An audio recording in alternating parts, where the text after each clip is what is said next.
Депутатқа сұрақ қой. Қазақстан Республикасы парламенті мәжілісінің депутаты Игорь Панченконың тікелей эфирі 31 наурызда өтті.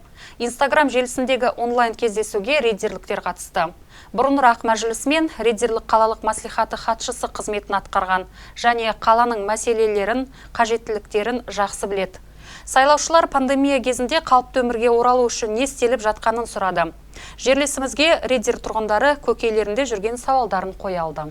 Выход, я считаю, и многие специалисты, выход один. Это повсеместно. Сұрақтың мазмұны мынандай. Пандемия кезінде қалыпқа келу үшін не істеліп жатыр?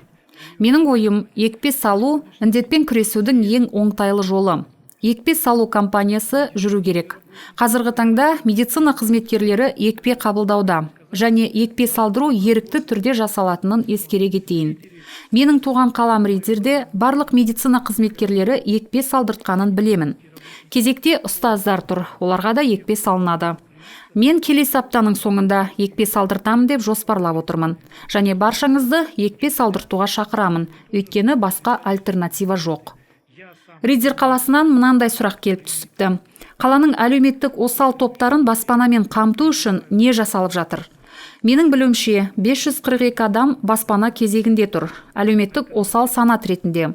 Биыл 60 пәтерлі үйдің құрылысы жоспарланған, және 69 пәтерлі үйдің құрылысының жобалық сметалық құжаттамасы әзірленуде.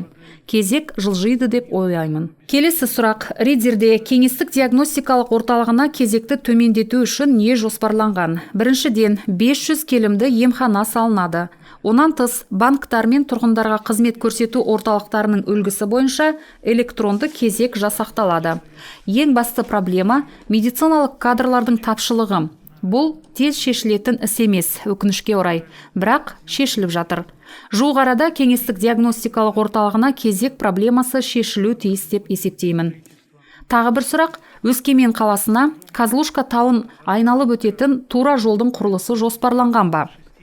80-ші жылдардың басында бұл сұрақ көтерілген, алайда көп шығын кететініне байланысты бұл сұрақтың жүзеге асырылуы да, жобалық сметалық құжаттамасының дайындығы да күн тәртібіне қойылмаған.